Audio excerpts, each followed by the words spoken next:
واقعا انگار خرچنگ آدم یه وری میره.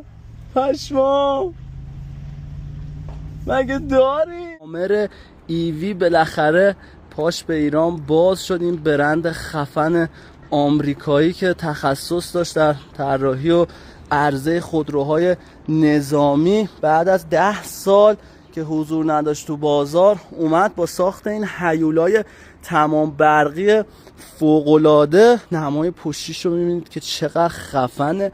این ماشین 1000 اسب قدرت داره.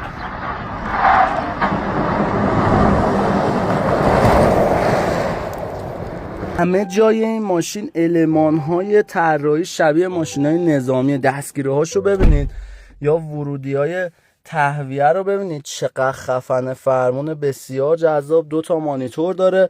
اینجا مودهای رانندگی این ماشینه که از این طریق میتونید عوض کنید. فقط گرافیکش رو ببینید چقدر جذابه. حالت آفرود رو داره، حالت سنگلاخ و صخره‌ای رو داره، حالت بوکسل رو داره. ببینید شاتل فضایی رو داره بوکسل میکنه، نشون دهنده قدرت خفن این ماشین. حالت نرمال و اینم مای موده که میتونید شخصی سازیش کنید به این صورت که میبینید خیلی حالتهای جذاب داره.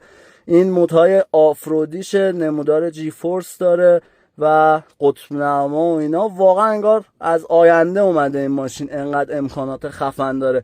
شیب سنج رو داره، تنظیم ارتفاع و تعلیق رو بهتون نشون میده، فشار باد تایرها، زوایای چرخها، دفلاک های ماشین رو میتونید اینجا تنظیم کنید و تو مانیتور بهتون نشون میده. و نگاه کنید واقعا دیوونه کننده است بچه. گشتاور ماشین رو میتونید ببینید و کلی آپشن مختلف داره.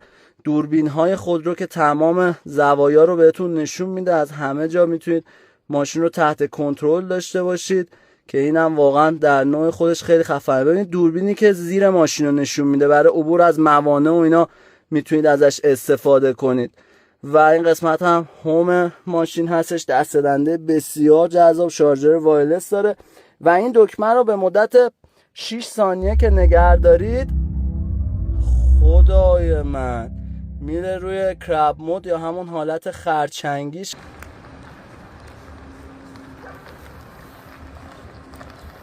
فنه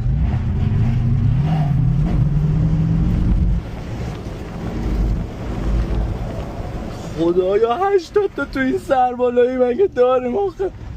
واقعا این ماشین رو باید خیلی مراقب باشید. میکشید خودتون رو باش، مطمئنم میکشید خودتون. یعنی این موضوع رو ایمان دارم، انقدر راه میره.